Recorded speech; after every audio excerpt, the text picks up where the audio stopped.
الله من الشيطان الرجيم بسم الله الرحمن الرحيم لا إكراه في الدين صدق الله العظيم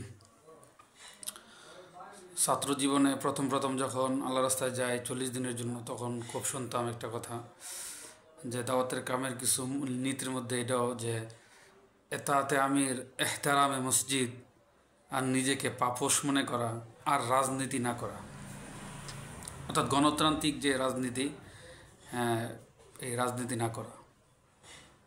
তো এটা আমাদের মূলনীতির মধ্যে ছিল। বড়রা বলতেন যে যখন তুমি রাজনীতির সাথে যুক্ত হয়ে যাবে তোমার দ্বারা আল্লাহ তাআলা দাওয়াতের কাজ নিবে না, আর যদি গণতান্ত্রিক রাজনীতির সাথে তুমি সংযুক্ত হয়ে যাও বহির্বিশ্বের কোথাও এই কাজ চলবে না। তো আলহামদুলিল্লাহ আমাদের মূলধারার যে তবলিগ, এই তবলিগের মধ্যে কোনো রাজনীতির অংশ নাই।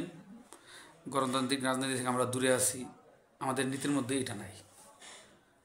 তো অপর প্রান্তে আমাদের যে মূলধারার অপর প্রান্তে অপোজিটে যে দাওয়াতের কাম প্রতিষ্ঠিত হয়েছে আলমী শুরার নামে, এটার মধ্যে আমরা দেখতেছি যে গণতান্ত্রিক রাজনৈতিক নেতাদের উপস্থিতি, ইসলামিক রাজনৈতিক নেতাদের উপস্থিতি এবং তাদের মাধ্যমে আমাদের কাজকে বন্ধ করার জন্য চেষ্টা করা হইতেছে এবং হচ্ছে। হযরত মাওলানা মামুনুল হক সাহেব নিঃসন্দেহে উনি বর্মাপের আলেম, কিন্তু উনি টঙ্গী ময়দানে যে ঘোষণা দিলেন যে যদি আমরা ইজতেমা ময়দানে যাই তো আমাদেরকে দিয়ে টঙ্গী মাঠ রক্তাক্ত করা হবে। তো আসলে আমাদের ভাইয়েরা যে ওনাদের মাধ্যমে এই সমস্ত কাজগুলি করাইতেছেন, ওনাদের সাথে চলতেছেন, ওনার আলেম হিসাবে ওনাদেরকে আমরা ইজ্জত করি, এহতেরাম করি, কিন্তু ওনাদের পরামর্শ অনুযায়ী দাওয়াতের কাম করাটা নিঃসন্দেহে বোকামি হবে। কারণ হলো, যদিও আপনারা ওনাদেরকে নিয়ে এখন চলতেছেন, ওনাদের শক্তি ব্যবহার করতেছেন, পরবর্তীতে এই টঙ্গী মাঠ অনেক সুবিধা সম্পূর্ণ একটা মাঠ, যেখানে স্ট্যান্ডার্ড জায়গা আছে, টয়লেটের খুব ভালো ব্যবস্থা, পানি নিষ্কাশন ব্যবস্থা খুব সুন্দর, তাছাড়া আমাদের কাকরেল মসজিদ, এগুলি ওনারা ধীরে ধীরে কোনো এক সময় রাজনৈতিক সভা সম্মেলন মাহফিল এই সমস্ত কাজে ওনারা ব্যবহার করবে। এখন এগুলি ধীরে ধীরে ওনারা করতেছে। যেহেতু আপনারা ওনাদের শক্তিকে কাজে লাগাচ্ছেন, আপনাদের মূল পুঁজি হইল বাংলাদেশের তৃতীয় পক্ষ তথা রাজনৈতিক যারা ইসলামী রাজনৈতিকের অনুসারী, তারা হলো আপনাদের মূল পুঁজি। তাদেরকে নিয়ে, তাদেরকে কেন্দ্র করে, তাদেরকে পুঁজি হিসাবে আপনারা ব্যবহার করতেছেন। তো এটা হইলো আপনাদের মূল পুঁজি। কোনো এক সময় তারা আপনাদের কাছ থেকে সুবিধা চাবে।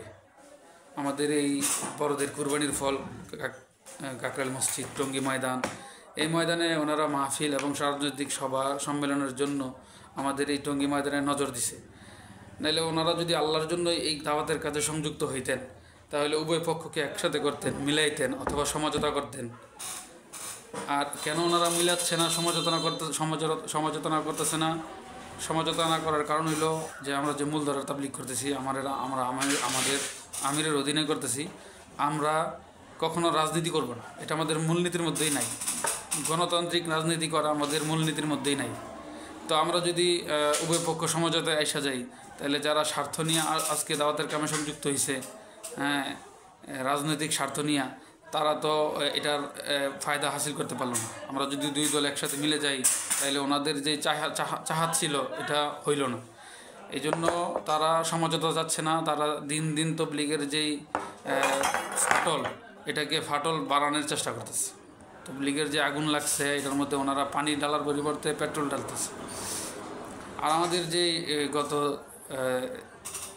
2 দিন আগে যে সংঘাত হইল, এটার মধ্যে দেখেন আমরা দীর্ঘদিন যাবৎ বিভিন্ন প্রচারণা করতেছি এবং দেশের সর্বোচ্চ পর্যায়ে স্মারকলিপি থেকে শুরু করে সবাইকে অবগত করছি আমরা যে আমরা 20 তারিখে জোর করব। তো জোর করার আগে কিছু কাজ মাঠে থাকে, এই জন্য আমরা 17 তারিখে মাঠে যাওয়ার জন্য তৈরি হই। প্রশাসন আমাদের আশ্বস্ত করে যে আমাদেরকে মাঠ খালি করে দিবে। আমরা জানি যে প্রশাসন আপনাদের কাছে গিয়ে আপনাদের সাথে পারে নাই, যার কারণে আমরা মাঠে রওনা হওয়ার সময় এরকম পথের মধ্যেই আমাদের বাসে আক্রমণ করা হয়েছে, গাড়িতে ভাঙচুর করা হয়েছে। তো এই সব কিছুর কারণে আমাদের সংঘাতটা শুরু হয়। সংঘাত এড়ানোর জন্য আমরা দীর্ঘমেয়াদী একটা চেষ্টা করছি, আর আপনারা সংঘাত করার জন্য মাঠ খালি করতে চাইতেছেন না। তো কি হইলো যে আমাদের গাড়ি মাঠে ঢোকার সাথে সাথে আপনারা ভাঙচুর শুরু করে দিলেন। হ্যাঁ, যদি আপনারা 10 দিন আগে মাঠ ছেড়ে দিতেন, বেশি না 10 দিন আগে মাঠ ছেড়ে দিতেন, আমরা মাঠে কাজ করতাম, ময়দান প্রস্তুত করতাম। আমরা 5 দিন জোর করার পরে ময়দান তো আপনাদের কাজেই লেগে যেত, যেহেতু সামনে আপনাদের ইজতেমা। তো মূলত সংঘাত আপনারা চাইতেছেন, এই জন্য আপনাদের কারণে আজকে এত বড় একটা সংঘাত হইল। হ্যাঁ, আমাদের শুনতেছি আমরা 4 জন লোক শহীদ হয়েছে, যেই পক্ষেই হোক, ওনারা মুসলমান, ওনাদের সংসার আছে, ওনাদের জীবনের একটা মূল্য আছে। যারা উস্কানি দিতেছে তারা কিন্তু শহীদ হয় নাই। যারা পেট্রোল ডাললো তবলিগের আগুনের মধ্যে, ওনাদের কিন্তু কিছুই হয় নাই। এখন এই যে মাঠ দখল করে রাখছেন, দখল করা এটা তবলিগের মেজাজ হইতে পারে না, নবুয়াতের মেজাজ হইতে পারে না, এটা হইলো রাজনৈতিক মেজাজ দখল করা। এই জন্য ভবিষ্যতে যারা নাকি আজকে রাজনৈতিক আলেমদেরকে পুঁজি করে তাদের শক্তিকে কাজে লাগাইতেছেন, আপনাদেরই সমস্যা হবে। হ্যাঁ, এই জন্য এখনও সময় আছে। আমাদের এটার জন্য আমরা দায়ী করব আমাদের যে আইন শৃঙ্খলা বাহিনী যখন একটা সংঘাত হয়ে গেল, তখন ঠিকই পুরা মাঠে ওনাদের সেনাবাহিনী, পুলিশ, র্যাব মোতায়েন করলেন। আচ্ছা, ওনারা কি আগের দিন সেনাবাহিনী, র্যাব, পুলিশ মোতায়েন কইরা আমাদের ভাইদেরকে খালি করে দিতে পারতো না?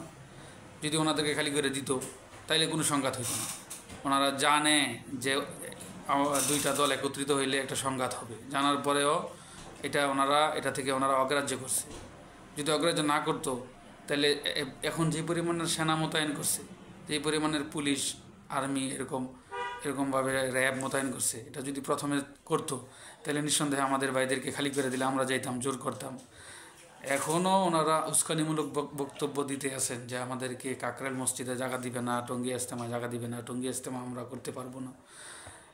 এটা আরও বড় ধরনের সংঘাত সামনে বড় ধরনের